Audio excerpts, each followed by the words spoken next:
So over to you. Okay, we're good. So yeah, as Mark said, the theme for this week is encourage. I thought, following the footsteps of Keith last week and Chris before him, I thought I would first off look at the dictionary definition of encourage. So I went on my laptop, and the dictionary built in tells me this, that encourage means to give support, confidence or hope to someone. And the derivation encourage, en meaning in, and courage meaning courage. So encourage, so put people in courage. So this derivation, there's an additional sense that encouragement is to give people courage. Well, how do we do that? Well, we can encourage with our words, and we can encourage with our actions.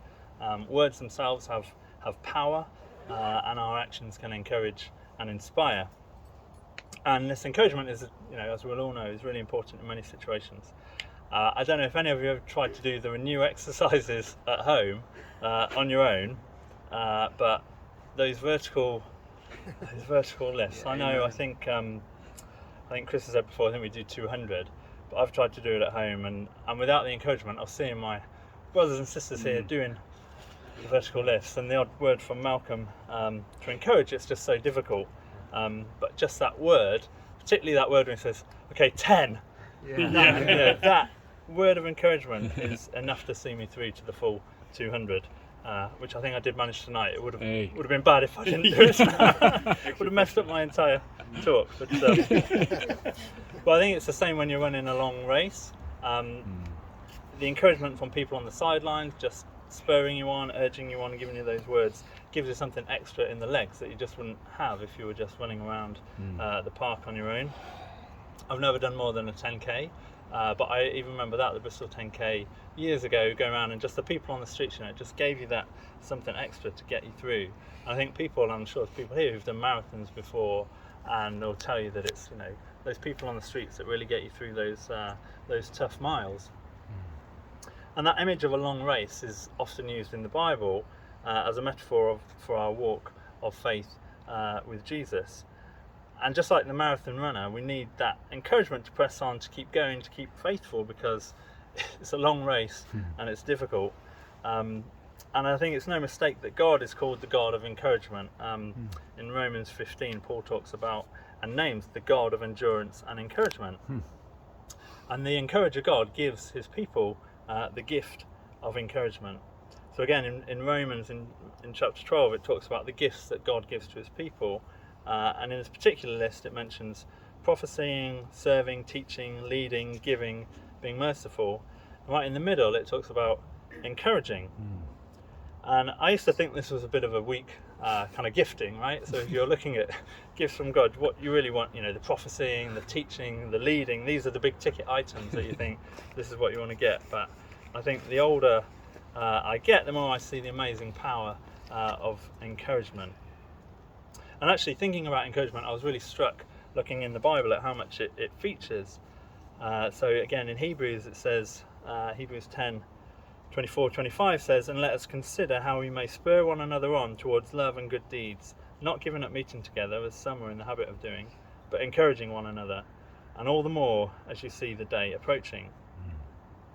So how can we be encouraging one another? Well, it's something that we need to think about and consider. It says, consider how we can be encouraging one another. So it's not passive, it's active. We need to give it some thought, some intentionality. How can we be spurring each other on to love and good deeds? So it is relational. It involves being alongside people, knowing them, and knowing when they're going to need encouragement and what is going to be those words of encouragement. And the verse says, encouraging each other more and more as we see the day approaching. And it's talking about Jesus' return, so we keep our eyes fixed on him. That's what we're aiming for. And the words of encouragement are going to help us if they are pointing us back to him, remembering that is the goal. Because we're all human, we all know we're flawed, and without encouragement we would just give up. But God has given us his word, he's given us his spirit, and he's given us each other to encourage one another to keep going.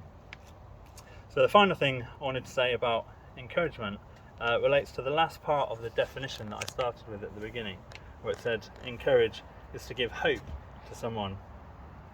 And if we're followers of Jesus, then we have a living hope. And that's not a hope in the sense of, oh, it's a bit uncertain, I hope it works, but a real living hope that is certain and that is our salvation. And it's what this posturing towards Easter on this journey is all about, keeping our eyes fixed on Jesus, who is our hope. And we can encourage one another by pointing each other to Jesus and to what he's already achieved for us, which gives us hope in any situation, because we know that the situation isn't ultimate, but Jesus is ultimate, and we are safe with him. And so I want us to be encouraged and confident in that. We have a hope that the kind of secular world around us doesn't have. And I want us to be encouraged that we don't need to be on the back foot about our hope, but that we should be on the front foot, having courage, giving each other courage, that we have good news for the world to hear. So let's be encouraging one another in the goals that we have here at Renew, and let's be encouraging one another in our walk with Jesus and in our witness to the world. That's it. Yeah, brilliant. Thanks, Matt.